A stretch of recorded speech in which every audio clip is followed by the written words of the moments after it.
رونق گڑھ میں سب ہی ایک دوسرے کا بہت خیال رکھتے تھے۔ ذرا کسی کو کوئی تکلیف ہوتی تو پورا گاؤں مدد کے لیے کھڑا ہو جاتا، اور گاؤں کے راجا تو سارے گاؤں والوں پر جان نچھاور کرتے تھے، اور کرتے بھی کیوں نہ، گاؤں کے لوگ بھی تو راجا کو سر آنکھوں پر بٹھاتے تھے۔ کبھی کوئی بیمار ہوتا تو راجا جی بذات خود پوچھنے پہنچ جاتے۔ کبھی ببن میاں کی گری ہوئی دکان کی تعمیر کے لیے مالی مدد کرتے نظر آتے۔ غرض یہ کہ راجا جی ہر لحاظ سے گاؤں والوں کا ساتھ دیتے تھے۔ ایک دن راجا جی اپنے محل میں تشریف فرما تھے اور اکیلے بیٹھے سوچوں میں گم تھے۔ رانی جی تشریف لے آئیں، مگر راجا جی اپنے خیالوں میں ہی گم رہے، اور انہیں رانی جی کے آنے کی خبر تک نہ ہوئی۔ پہلے تو رانی جی خاموش رہیں، پھر بولیں، کیا سوچ رہے ہیں راجا جی؟ راجا جی خیالوں سے باہر آئے اور بولے، کافی دنوں سے ہم نے گاؤں کا دورہ نہیں کیا، آج گاؤں جا کر حالات کا جائزہ لینے کا سوچ رہے ہیں۔ اتنے میں شہزادی بھی آ گئیں اور بولیں، میں بھی ساتھ چلتی ہوں۔ راجا جی رانی اور شہزادی کے ساتھ محل سے نکلے اور گاؤں کی طرف چل پڑے۔ یوں ہی وہ لوگ ببن میاں کی دکان کے پاس پہنچے تو دیکھا کہ کچھ لوگ جمع تھے۔ راجا جی بھی فوراً وہاں پہنچے۔ انہوں نے محسوس کیا کہ کوئی شخص زمین پر گر گیا ہے اور سب لوگ اسے گھیرے ہوئے ہیں۔ سب لوگ شور مچا رہے تھے، ہٹو، اسے اٹھاؤ، ہٹو آگے سے۔ راجا جی اونچی آواز میں بولے، ادھر کیا ہو رہا ہے؟ سب نے جلدی سے راجا جی کی طرف دیکھا اور پیچھے ہٹ گئے۔ راجا جی نے دیکھا کہ کوئی آدمی گرا پڑا تھا۔ وہ پوچھنے لگے، کون ہے یہ شخص اور اسے کیا ہوا ہے؟ ببن میاں بولے، راجا جی یہ چمپک ہے، میری دکان کے پاس سے گزر رہا تھا، اچانک سے گر گیا ہے۔ ہم نے اٹھانے کی کوشش کی لیکن شاید یہ بے ہوش ہے۔ راجا جی بولے، داروغہ ببن، اسے اٹھائیے اور گھر لے جائیے اور حکیم کو بلوا کر اس کا معائنہ کروائیے۔ انہوں نے جلدی سے چمپک کو اٹھایا اور اس کے گھر کی طرف چل پڑے۔ دروازے پر پہنچے تو چنکی سامنے کھڑی نظر آئی۔ ارے ارے، ان کو کیا ہو گیا ہے؟ ابھی تو جانور لے کر جنگل کی طرف نکلے تھے، ان کو کیا ہو گیا آخر؟ بتاؤ نا، کوئی بتاتا کیوں نہیں؟ وہ بولتی ہی جا رہی تھی۔ ببن اور داروغہ خاموشی سے چمپک کو پکڑے گھر کے اندر لے گئے اور چارپائی پر لٹا دیا۔ چنکی بھی پیچھے پیچھے بھاگی آئی۔ داروغہ جی بولے، یہ جاتے جاتے رستے میں گر گئے تھے، راجا جی نے حکیم کو بلانے کا کہا ہے، میں ابھی حکیم کو بلا کے لاتا ہوں۔ یہ کہتے ہوئے داروغہ جی تو چلے گئے۔ چنکی بولی، اب کیا ہوگا؟ ان کو کیا ہو گیا ہے؟ ببن میاں بولے، رات کو چمپک نے کیا کھایا تھا اور ابھی ناشتے میں کیا کھا کے نکلا تھا؟ چنکی بولی، کچھ بھی نہیں کھایا تھا، 2 دن سے ہمارے پاس کھانا نہیں ہے، جو تھوڑا بہت بچتا ہے وہ بچے کو کھلا دیتے ہیں، خود کچھ بھی نہیں کھاتے۔ یہ سنتے ہی ببن میاں بولے، تو چمپک بھوک کی وجہ سے گرا ہے، شاید اسے کمزوری ہو گئی ہے، لیکن تم لوگ بھی عجیب، اگر کھانے کو کچھ نہ ہو تو بندہ پڑوسیوں سے یا کسی دوست رشتہ دار کو بتا کر کچھ لے لیتا ہے، بھوک سے مرنا ہے کیا تم لوگوں نے؟ ابھی ببن میاں اور چنکی بات ہی کر رہے تھے کہ داروغہ جی حکیم کو لے کر داخل ہوئے۔ حکیم نے چمپک کا معائنہ کیا۔ ببن میاں بولے، ان کی بیماری میں جانتا ہوں، یہ کچھ کھا نہیں رہا 2 دن سے، بھوک کی وجہ سے گرا ہے، اسے کمزوری ہو گئی ہے۔ حکیم نے ان کو دوائیں دیں اور اچھی خوراک کھانے کا کہہ کر چلے گئے۔ اتنے میں چمپک کو ہوش آ گئی۔ ابھی سب وہاں ہی کھڑے تھے کہ ددو بھی وہاں پہنچ گئے۔ ددو نے چمپک کا حال پوچھا اور وہیں بیٹھ گئے۔ کچھ ہی دیر میں بابو، للہ، چھوٹو اور ڈھولو بھی اسکول سے واپس آ کے ادھر ہی آ گئے۔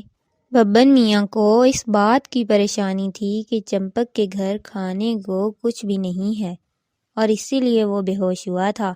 اس نے ددو کو ساری کہانی بتائی۔ ددو بھی پریشان ہوئے اور چمپک کو سمجھایا کہ اگر کوئی ایسا مسئلہ ہو تو ہم سب کو بتایا کرو۔ بابو بولا، ہمارے جانور کدھر گئے ہیں؟ چمپک بولا، وہ تو جنگل میں گم ہو گئے ہوں گے۔ سب ہی یہ سن کر پریشان ہوئے۔ چنکی بولی، اگر جانور بھی گم ہو گئے تو ہمارا کیا ہوگا؟ ددو بولے، بچوں تم سب شیرو کو ساتھ لے کے جاؤ اور جنگل سے جانور تلاش کرو، بلکہ ایسا کرو داروغہ کو بھی ساتھ لے جاؤ۔ میں جا کے کچھ کھانے پینے والی اشیاء اکٹھی کر کے چمپک کے گھر بھجواتا ہوں۔ ددو ببن میاں کو ساتھ لے کر چمپک کے گھر سے نکلے۔ رستے میں بولے، ببن ہمیں سب گاؤں والوں کو چاہیے کہ ان کی مدد کریں۔ ببن میاں بولے، ہاں جی ددو، اچھا خیال ہے۔ اتنے میں رجو چچی اور استانی جی بھی وہیں پہنچ گئیں۔ ددو بولے، ببن سارے گاؤں سے جا کے مشورہ لو، انہیں ساری بات بتاؤ، جو جتنی مدد کر سکے کرے۔ ببن میاں بولے، جی ددو میں بھی جاتا ہوں۔ استانی جی بولی، ہم کچھ پکا کے ان کے گھر بھجواتے ہیں۔ ادھر ڈھولو، چھوٹو، للہ اور بابو شیرو کو ساتھ لیے جنگل کی طرف نکلے۔ للہ بولا، داروغہ جی کو بھی بلا لینا چاہیے۔ بابو بولا، جانور ادھر ہی ہوں گے، دیکھنا ہم ابھی ڈھونڈ کے واپس بھی آ جائیں گے۔ ڈھولو کا دل تھا کہ داروغہ کو ساتھ لے جائیں۔ چھوٹو بولا، ابھی شام ہونے میں بہت وقت باقی ہے، شیرو بھی ہمارے ساتھ ہی ہے، انہیں بلانے میں شام ہو جائے گی، جانتے تو ہو بہت دیر کر دیں گے۔ ڈھولو بھی خاموش ہو گیا۔ ابھی کچھ ہی آگے گئے تھے کہ اچانک شیرو نے زور زور سے بھونکنا شروع کر دیا۔ بچوں کو کچھ بھی سمجھ نہ آئی۔ شیرو نے ایک طرف بھاگنا شروع کر دیا۔ بچے شیرو کے پیچھے دوڑتے دوڑتے کافی آگے نکل آئے اور شیرو ان کی آنکھوں سے اوجھل ہو گیا۔ ڈھولو بولا، سب ادھر ہی رک جاؤ، ہم کافی گھنے جنگل میں پہنچ گئے ہیں اور شام بھی ہونے والی ہے، اس وقت جنگل میں خطرہ ہوتا ہے۔ لیکن چھوٹو کو شیرو کی فکر تھی۔ وہ بار بار شیرو کے پیچھے جانے کی بات کرتا اور ڈھولو اسے منع کرتا، کیونکہ شیرو کا تو دور دور تک کوئی نام و نشان نہیں تھا۔ اب تو بچے کافی پریشان ہوئے، وہ شیرو کو بھی نہیں چھوڑ سکتے تھے اور ادھر اتنے گھنے جنگل میں رک بھی نہیں سکتے تھے۔ انہیں کچھ سمجھ نہیں آئی۔ بابو نے رونا شروع کر دیا۔ ڈھولو اسے چپ کروانے لگا۔ اتنے میں انہیں جنگل سے عجیب عجیب آوازیں آنے لگیں۔ للہ بولا، تم لوگوں کو درخت پر چڑھنا آتا ہے کیا؟ چھوٹو بولا، ہاں ڈھولو کو آتا ہے، وہ ہمیں سکھائے گا تاکہ کوئی جانور آ جائے تو ہم فوراً سے درخت پہ چڑھ جائیں۔ ڈھولو بولا، چھلانگ لگاؤ اور درخت پر چڑھ جاؤ، میں کیسے سکھاؤں؟ اور نہ یہ درخت تو بہت اونچے ہیں، میں بھی نہیں چڑھ سکتا، یہ کوئی گاؤں کے درخت تھوڑی ہیں۔ یہ سن کے للہ بھی پریشان ہوا۔ اتنے میں ان کو شیرو کے بھونکنے کی آوازیں آئیں۔ سب اسی طرف دوڑے، لیکن شیرو کی آواز پھر بند ہو گئی۔ اتنے میں جنگل میں کافی اندھیرا ہونے لگا۔ ڈھولو تھک کر وہیں پر بیٹھ گیا۔ چھوٹو بولا، اب تو مجھے ڈر لگنا شروع ہو گیا ہے۔ للہ اور بابو تو چھوٹے تھے، پہلے سے ہی ڈر رہے تھے۔ وہ دونوں تو زور زور سے رونے لگے۔ ڈھولو بولا، چپ کر جاؤ، تم لوگوں کے رونے کی آواز سن کے کوئی جانور آ جائے گا۔ چاروں بچے ایک درخت کے ساتھ ٹیک لگا کر بیٹھ گئے۔ ڈھولو بھی اندر سے بہت ڈر رہا تھا۔ ادھر ددو نے دیکھا کہ بچوں کو گئے ہوئے بہت دیر ہو گئی ہے۔ وہ ببن کی دکان پر آئے، داروغہ جی کا پوچھا۔ ببن نے بتایا کہ داروغہ کو کسی نے بتایا ہے کہ جانور دوسرے گاؤں کی طرف جا رہے تھے۔ داروغہ ان کو پکڑنے گئے ہیں، اب تک تو آ بھی گئے ہوں گے۔ ددو بولے، لیکن داروغہ کو تو بچوں کے ساتھ بھیجا تھا۔ ببن میاں بولے، لیکن وہ تو اکیلا جا رہا تھا۔ ددو بولے، بچے یقیناً جانوروں کو تلاش کرنے جنگل نکل گئے ہیں، اب تو کافی اندھیرا ہو گیا ہے، ابھی تک نہیں لوٹے۔ ببن میاں بھی سن کر پریشان ہوئے۔ چمپک، چنکی، رجو چچی بھی ادھر ہی پہنچ گئے اور بچوں کا پوچھنے لگے۔ سب سمجھ رہے تھے کہ داروغہ جی ان کے ساتھ ہیں، لیکن داروغہ جی تو جانوروں کو دوسرے گاؤں سے لے بھی آئے تھے، پھر بچے کہاں گئے؟ سب نے فیصلہ کیا کہ جنگل کی طرف جانا چاہیے۔ رجو چچی بولیں، چھوٹے بچوں کے ساتھ داروغہ کو جانا چاہیے تھا۔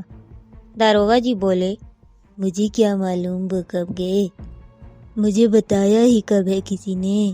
ددو بولے، میں نے بچوں کو کہا تھا داروغہ کو ساتھ لے کر جانا، یہ خود بہادر بننے کی کوشش کرتے ہیں، پھر مصیبت میں پڑ جاتے ہیں اور ہمیں بھی پریشان کرتے ہیں۔ ببن میاں بولے، یہ کوئی نئی بات تھوڑی ہے، ہمیشہ ایسے ہی کرتے ہیں، ہمارے بچے بہت شرارتی ہیں۔ تھوڑی ہی آگے گئے تھے کہ ان کو شیرو زخمی حالت میں نظر آیا۔ سب ہی اسے دیکھ کر مزید پریشان ہوئے۔ ددو نے داروغہ کو شیرو کا خیال رکھنے کو کہا اور خود آگے بڑھ گئے۔ رجو چچی بولیں، اتنے اندھیرے میں بچے کہاں ہوں گے، ہائے میرا بچہ۔ سب اونچی اونچی آوازوں میں بچوں کو پکارنے لگے۔ ادھر بچوں نے آوازیں سنی تو چلانے لگے، ہم یہاں ہیں، میں یہاں ہوں۔ اتنے میں ببن کو آوازوں کے شور میں بچے نظر آ گئے۔ سب بچے بھاگ کے ان کے پاس پہنچے۔ ددو نے بچوں کو پیار کیا اور ڈانٹا بھی اور گھر کی طرف چل دیے۔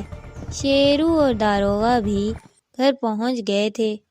دوسری صبح ساری کہانی راجا جی کو معلوم ہوئی تو راجا جی نے بچوں کو ڈپٹا اور سمجھایا کہ بہادر ہونا اچھی بات ہے، لیکن ابھی تم لوگ بچے ہو، ہم سب کو تمہاری بہادری کی ضرورت تب پڑے گی جب تم لوگ بڑے ہو جاؤ گے۔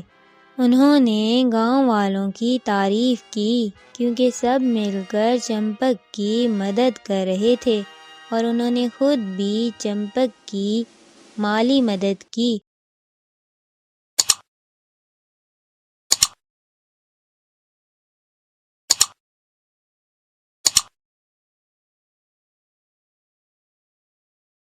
You can download the application on Google Play or App Store, and you can visit our website mathslegends.co.uk.